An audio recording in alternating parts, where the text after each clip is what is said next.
Olá, sejam todos bem-vindos. Meu nome é Richard e hoje eu quero estudar com vocês a possibilidade. É possível que uma inteligência artificial seja usada para detecção e diagnóstico de Covid-19 e outros vírus? Esse artigo apresentado na tela diz que sim, que é possível. Tá? Então a referência está na tela. Eu vou estudar com vocês esse artigo e verificar como isso foi feito. Tá? Traduzindo diretamente o título, seria o uso de machine learning e análise de imagens de microscopia ótica de imunossensores em substratos plasmônicos, aplicação para a detecção do vírus SARS-CoV-2, que é o vírus da Covid-19. Nesse conteúdo, então, os autores apresentam a relevância do estudo, que seria a detecção rápida e precisa para SARS-CoV-2. Os métodos existentes atuais, eles ou possuem uma baixa acurácia ou são extremamente caros, né, e também lentos. Então, o objetivo do artigo dos autores é diagnosticar o vírus através da análise de imagens e com o auxílio do machine learning. E, por fim, comparar esses resultados com os resultados obtidos pela ressonância plasmônica, tá?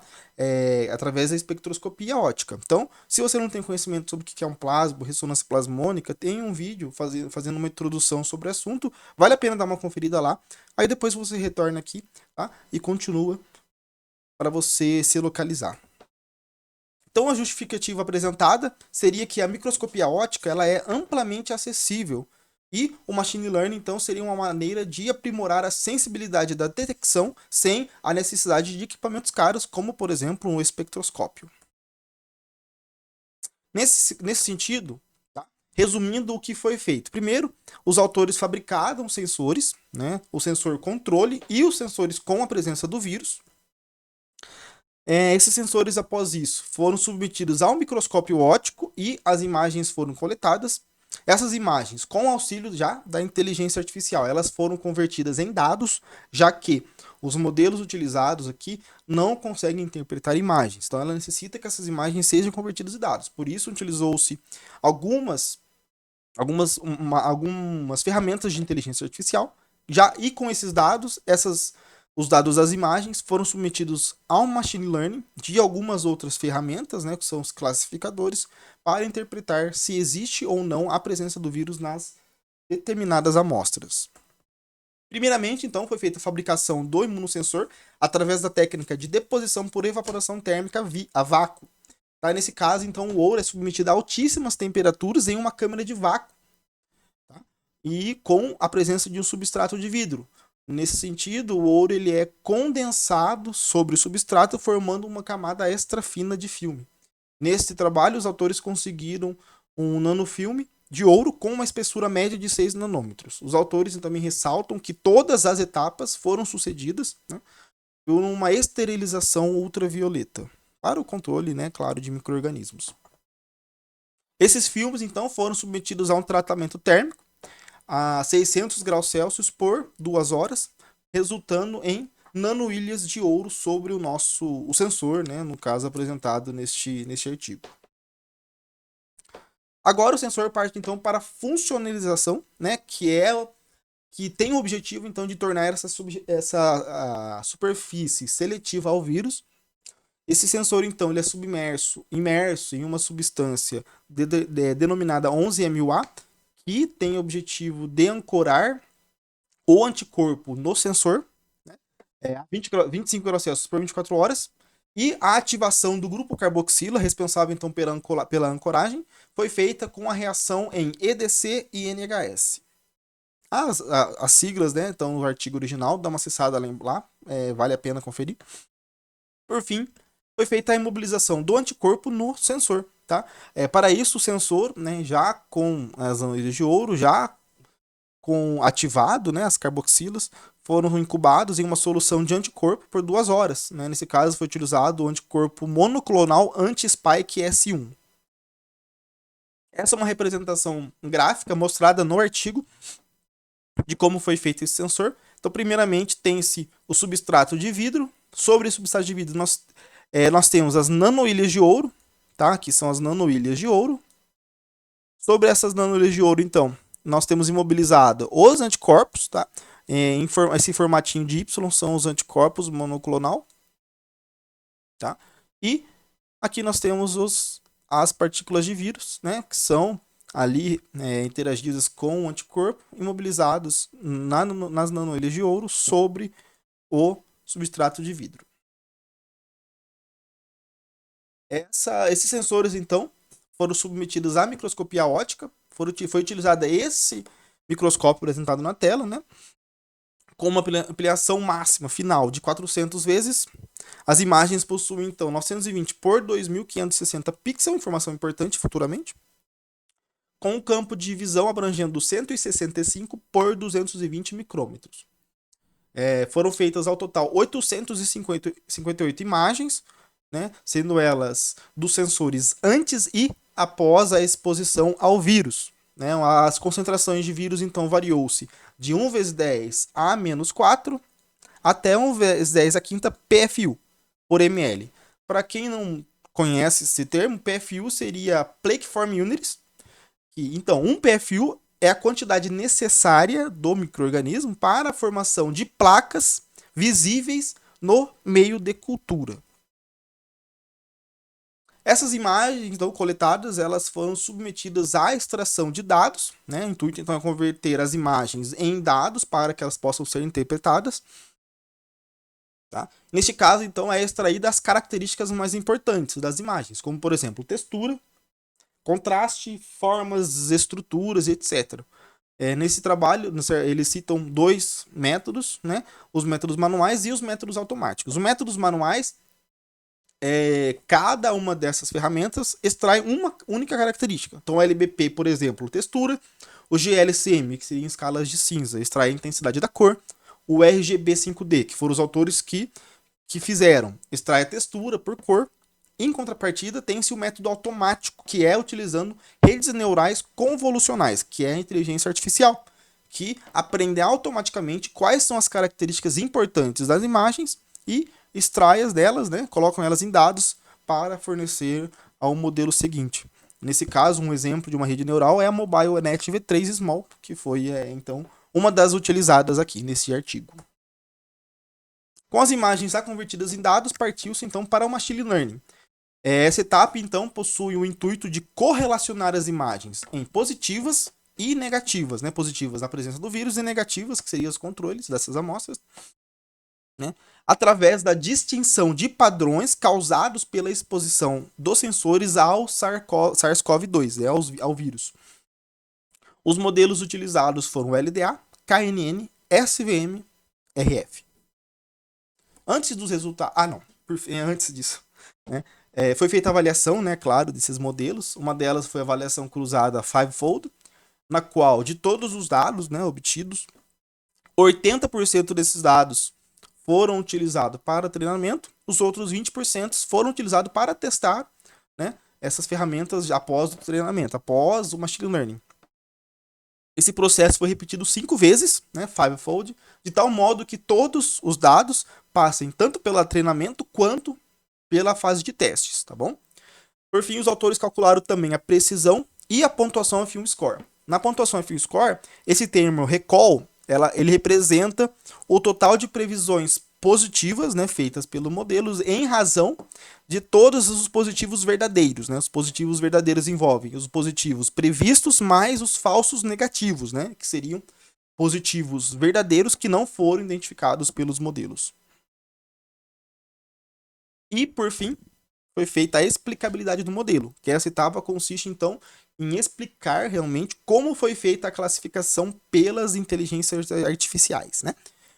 Nesse caso, os autores utilizaram o método IBDMAP, na qual projeta os dados em um espaço 2D. Então, ele projeta os dados de classificação dos modelos numa imagem 2D para que possa ser visualizado como esses dados foram classificados e quão bom foi essa classificação.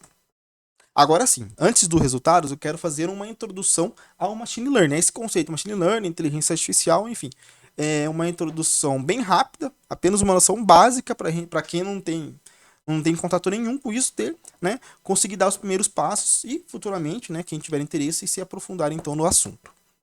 Primeiramente, o que é uma rede neural convolucional? Essa ferramenta, né, essa inteligência artificial utilizada para converter a imagem em dados. Esse é um esquema representado sempre que se fala sobre rede neural convolucional. E para a gente entender passo a passo, né, vamos por partes.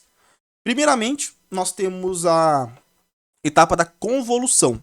A convolução consiste na etapa principal, que seria extrair as características das imagens em dados, né? Então vai fazer essas características se tornar um mapa de características da imagem, tá bom?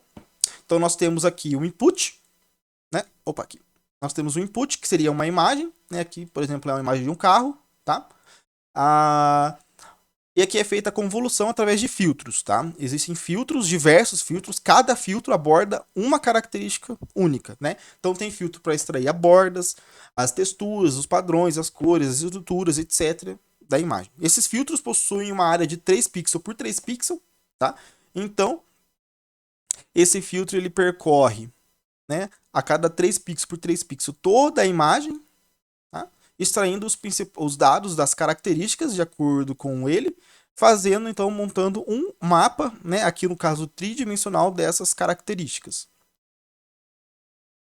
A segunda etapa consiste, então, né, na função de ativação.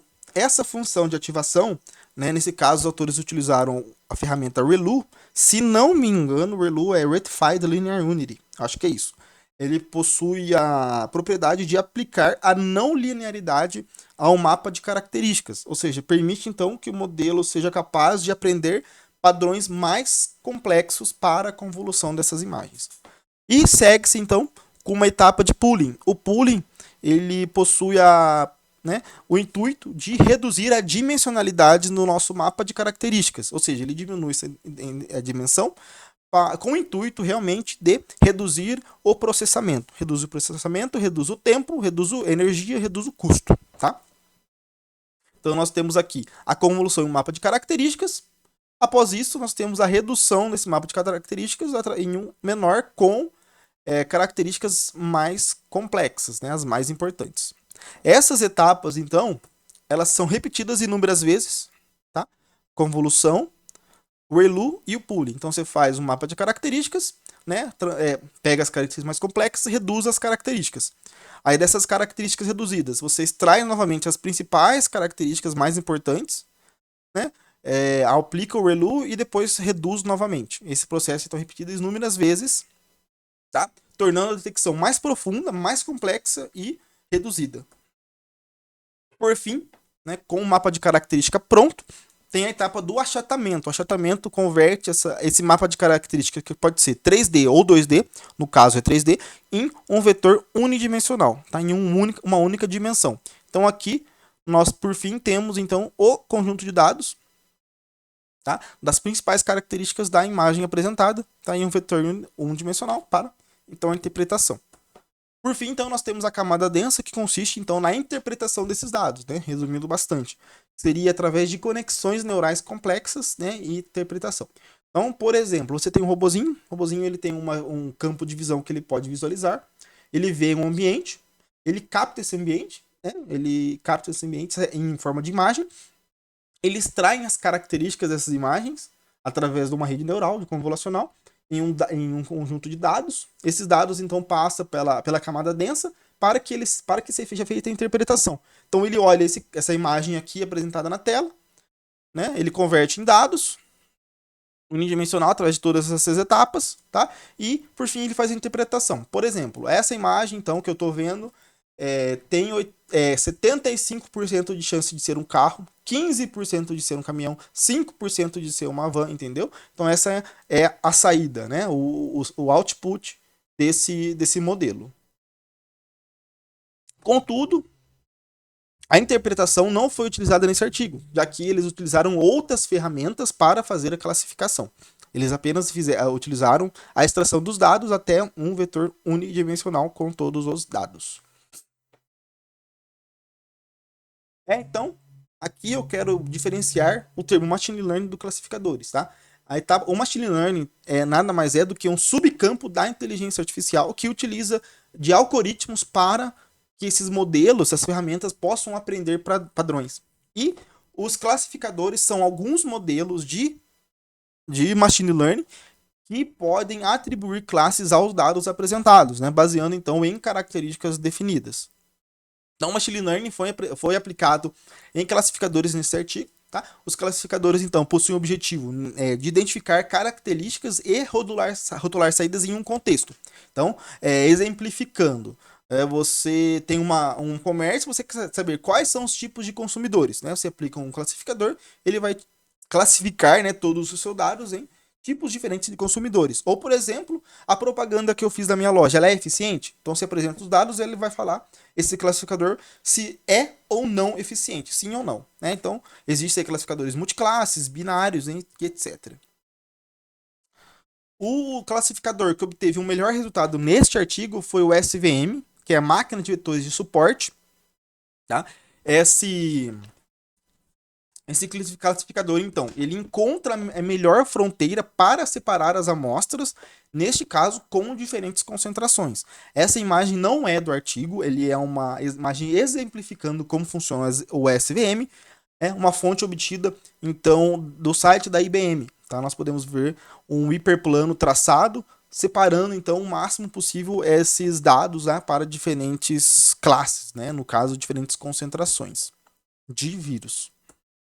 Outro com bons resultados, né, foi o análise discriminante linear, LDA. Esse classificador ele reduz a complexidade dos dados apresentados e maximiza a separação entre positivos e negativos. Então essa imagem novamente não é do artigo, é apenas exemplificando o modelo retirado do site da IBM, da própria IBM. Então antes nós temos um conjunto com todos os dados, os que possuem o vírus e as amostras que não possuem o vírus. Após a aplicação do LDA, desse classificador, né, utilizando inteligência artificial, tem-se a classificação, né, a separação, né, num ótimo, né, entre as amostras positivas e as negativas. Né? Nesse caso, o LDA não consegue extrair a concentração, apenas sim ou não. Então, os resultados apresentados no artigo. Novamente, o artigo está sempre referenciado aqui embaixo, tá? Pelo DOI vocês conseguem acessar. Foi feita primeiramente a espectroscopia óptica, né? A espectroscopia plasmônica, então. Aqui está apresentada a ressonância plasmônica. Primeiramente do sensor controle, que é esse mais embaixo, né? Sem a presença do vírus. E para diferentes concentrações de vírus. Ampliando então o pico dessa banda plasmônica, tem-se que aqui essa mais baixa é o azul, que seria o controle sem a presença do vírus, e aqui para as concentrações maiores, né? Conforme aumentou-se a concentração do vírus, aumentou-se a absorção dessa banda plasmônica. Nós podemos ver então que aqui o sensor está em torno de 0,29, o branco, né? E em 10 a quinta perfil por ml está lá quase 0,33. Então aqui nós podemos ver que, primeiramente, houve uma variação da absorção dessa banda plasmônica conforme variou-se a concentração. Outra coisa que variou foi o comprimento de onda. Veja bem, o pico do sensor do controle está em torno de 555. Já o pico para a concentração mais alta está em torno de 560. Tá vendo que houve um deslocamento do pico dessa banda plasmônica? Tá? Foi deslocado em relação ao vermelho, né? Em direção ao vermelho. Isso se chama-se redshift. Né? Esse deslocamento em direção ao vermelho, conforme houve então um aumento da concentração viral. Então, aqui através desses valores, né? Por exemplo, a absorção, o comprimento de onda, a largura, então, a meia altura, é possível fazer a classificação se há ou não a presença de vírus, né? Para ver quais são as concentrações diferentes. Contudo, os autores apontam no artigo que eles obtiveram um limite de detecção através da espectroscopia para 1 vezes 10 a terceira PFU por ml. Ou seja, abaixo de 1000 PFU por ml eles não foi possível, então eles não conseguiram obter essa classificação, já que essa curva se comporta bem parecido aqui, né, com o sensor controle. Né? Essa aqui é de 10 a segunda PFU por ml. Então aqui é o limite de detecção para essa técnica. A segunda técnica, né, aqui é o mapeamento do que foi feito dessas etapas, né, apresentado também pelos autores. Primeiramente foi feita as imagens no microscópio óptico das amostras, com e sem o vírus. Nessas imagens, então, partiu-se para a extração dos dados utilizando redes neurais, inteligência artificial. Esses dados foram direcionados, então, aos classificadores, né, que através do machine learning conseguiram separar, né? Primeiramente, os multiclasses, por exemplo, o SVM extraiu as diferentes concentrações de vírus, e os classificadores binários, né, extraíram as amostras com ou sem a presença de vírus, né, sim ou não, positivo ou negativo. Essa é uma tabela da acurácia dos modelos. Neste caso, os autores fizeram diferentes junções, né? Utilizaram diferentes extratores com diferentes classificadores. Essa tabela no artigo possui mais de 90 itens, né? Aqui coloquei apenas os 10 para nós podermos apenas visualizar realmente, sendo que a melhor combinação, tá? A primeira aqui apresentada pelos autores, foi utilizando a rede neural convolucional MobileNet V3 Small e o classificador SVM. Utilizando então essa combinação desses dois, eles fizeram um estudo variando a quantidade de concentrações utilizadas. Então, esse número de classes é quantas concentrações foram utilizadas. No 10, eles apresentam uma concentração de 1 vezes 10 a quinta PFU até 1 vezes 10 a menos 4 PFU por ml. Tá? Em vermelho aqui, então, eles mostram que as concentrações baixas obtiveram uma acurácia baixa, não satisfatória. A acurácia, então, final foi de 77,1, não satisfatória. Então, no número de classes 9, eles removeram a concentração mais baixa, né? Fizeram a análise, ainda está baixa a acurácia, removeram uma outra concentração, ou removeram outra concentração e removeram outra concentração, né? Então, o melhor resultado aqui foi para 6 concentrações, né? Que os autores apontam que foi resultado satisfatório para eles, na qual a acurácia foi de 91,6%. Então, e a concentração mais baixa detectada, utilizada, foi de 1 vezes 10 a 0 PFU por ml, então que é 1 PFU por ml. Além disso, a pontuação F1 foi de 96,9%. Aqui está a explicabilidade do modelo, utilizando o IDMAP. Lembrando que a explicabilidade converte os dados em uma imagem 2D para visualização. Tá? Então, primeiramente, aqui no A, nós temos o estudo para todas as concentrações, tá? A classificação para todas as concentrações. Cada bolinha é uma amostra, cada cor é uma concentração diferente. Nós vemos aqui que nós temos aqui um conjunto de uma concentração todos juntos, né? Esse laranjinha é 10 a quinta PFU. Aqui nós temos outro azulzinho. Azulzinho é o 10 a terceira PFU. Tá vendo? Eles estão bem definidos, juntinhos, separados um do outro. Quanto mais distantes, mais bem definidos, melhor. Tá bom? Quer dizer que a classificação pela máquina foi muito boa. Contudo, essas outras concentrações, tá vendo? Elas todas estão no emaranhado de dados aqui e não estão bem definidas, tá? A definição não está boa, tá? Então, a classificação para 10 concentrações não foi boa. O coeficiente de silhueta foi de 0,65. Esse coeficiente, então, é o quão bem definidas estão cada uma dessas classes, tá vendo? Aqui só 2 estão bem definidas, aqui também até que está bem definida, mas está muito perto das outras, tá vendo? Removendo as 2 concentrações mais baixas, aqui na imagem B, 8 concentrações. Tá? Nós temos algumas boas definições, tá? Aqui, essas imagens estão bem separadinhas uma da outra, né? Essas classes. Contudo, ainda nós temos uma junção de classes, né? Muito próximas uma da outra, né? Quase que indistinguíveis ali das concentrações mais baixas. E o coeficiente de silhueta foi de 82%, ainda não é bom. Por fim, então, né? A C, que são para 6 classes de positivos, 6 concentrações. Agora sim, tem-se as classes muito bem definidas, tá vendo? Elas estão separadas uma das outras em distâncias significativas, tá? Muito bem definidas, juntinhas, um coeficiente de silhueta de 0,93, tá? Então, nesse caso, a classificação para essas concentrações foi boa.